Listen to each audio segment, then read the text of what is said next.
Bonjour chers scorpions, voici vos prévisions du mois de juillet, vos prévisions ensoleillées, vos prévisions estivales.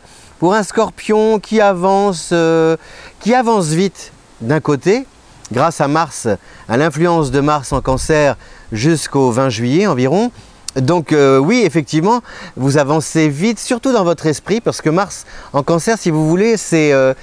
Ça stimule vos idées, vos neurones et tout ce qu'il y a de plus créatif en vous remonte à la surface comme ça. Il y avait peut-être ce sentiment de vivre en toute discrétion ou alors d'être obligé un peu de vous taire, de ce sentiment de frustration, de ne pas pouvoir exprimer ce que vous ressentez pleinement, spontanément. Et avec Mars en Cancer, justement, là, vous pouvez prendre des initiatives. Je ne dis pas qu'elles seront toutes bien accueillies, mais ces initiatives, elles ont le mérite de vous ressembler, quoi. Et un scorpion qui agit selon ses désirs est souvent un scorpion qui réussit.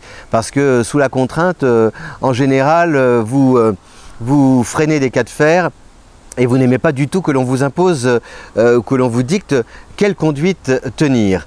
Voilà, donc sur les planètes qui influencent votre destin, elles sont peu nombreuses en juillet en fait.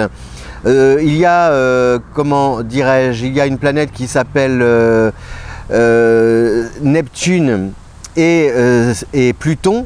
Neptune et Pluton traversent deux signes de terre et d'eau, c'est-à-dire que Neptune est en Poisson, Pluton est en Capricorne. Ça veut dire quoi? Ça veut dire, et elles sont rétrogrades, ce qui veut dire qu'elles font marche arrière.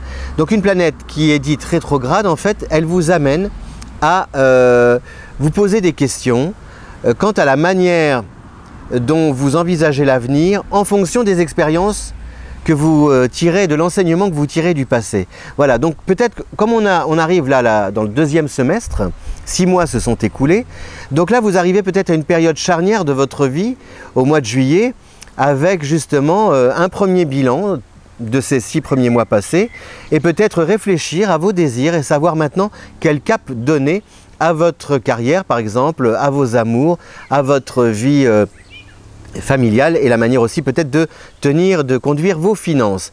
Voilà, c'est un peu une période de réflexion et en même temps de l'action grâce à Mars en Cancer jusqu'au 20 juillet qui justement stimule tous ces désirs d'améliorer votre quotidien, d'embellir votre vie. Par exemple, si vous ne partez pas, vous allez entreprendre des travaux. Peut-être, par exemple, vous allez décorer votre maison, entretenir votre jardin, avoir envie de vous faire plaisir, aussi revenir au corps, à la forme, au bien-être, mais sous une forme vraiment très active, quoi. On n'est pas là à cogiter, à se demander bon quelle direction on suit, etc. Non, vous cernez, vous ciblez votre désir et vous le mettez en forme. Sur le plan sentimental, ce n'est pas bon. Célibataire, je vous dirais presque, surtout essayez de rencontrer quelqu'un avant le 6 juillet. Ça fait court quand même 5 jours pour trouver l'amour, parce qu'après, Vénus est en Cancer et après Vénus est en Taureau et Vénus va rentrer en Gémeaux à partir du 6 juillet. Donc là, a priori, ce sera un petit peu plus difficile. Et puis, c'est une période... Il peut y avoir même des déceptions, par exemple. Je suis désolé de vous dire ça, mais vous pouvez, par exemple, aussi, avec l'arrivée de Mercure en Lion, vous pouvez vous investir, tout se passe bien, l'échange est sympa, c'est très convivial, vous y croyez beaucoup. Attention peut-être même au point de faire des plans sur la comète. Et puis vous pouvez vous retrouver un peu le bec dans l'eau si vous êtes célibataire et si vous avez jeté votre dévolu sur quelqu'un. En couple, c'est pareil, attention aux promesses. Votre chéri peut vous dire oui, je serai toujours là, on va partager des super moments ensemble.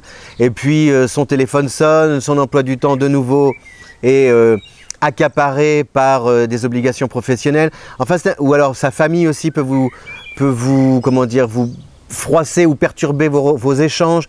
Donc tout ça, il peut y avoir des petites situations qui viennent parasiter ce que vous aviez prévu. Et quand un scorpion n'y trouve pas son compte, là justement, il se fâche, il voit rouge, et en plus quand on a comment dire, Mars en Cancer, voir rouge et surtout agir rouge, c'est-à-dire que si quelque chose ne vous plaît pas, vous pouvez claquer la porte et partir. Voilà. Que vous dire d'autre? Je regarde mes dates clés. Vous dire que donc à partir de la fin du mois aussi, les planètes vont basculer. Mercure va basculer, je regarde, Mercure va entrer en Vierge, voilà, je cherchais. Mercure va entrer en Vierge entre le 21 et le 31 juillet. Donc là, sur le plan financier, ça va s'améliorer pour vous. Les 10 derniers jours du mois sont vraiment, évolueront crescendo sur le plan matériel. Vous pouvez justement avoir bénéficié de rentrées d'argent plutôt attendues. Quelque chose comme ça que vous avez peut-être mis en place dans le passé et qui enfin, là, vous bénéficiez d'un retour sur investissement. Ça peut être aussi par exemple une maison que vous avez mis en vente et qui en fin de mois peut trouver acquéreur. Voilà, cher Scorpion, donc pour résumer, les 3 points forts, c'est une remise en question un peu, réfléchir à la manière dont vous envisagez votre avenir. Le deuxième point, c'est méfiez-vous de ne pas voir trop rouge ou qu'une contrariété ne vous amène à quitter les lieux ou à tourner des talons par rapport à une histoire familiale ou de cœur. Et la troisième chose, c'est la mise en route, l'action que vous entreprenez et que vous mettez au service soit de votre vie familiale, soit de votre vie professionnelle.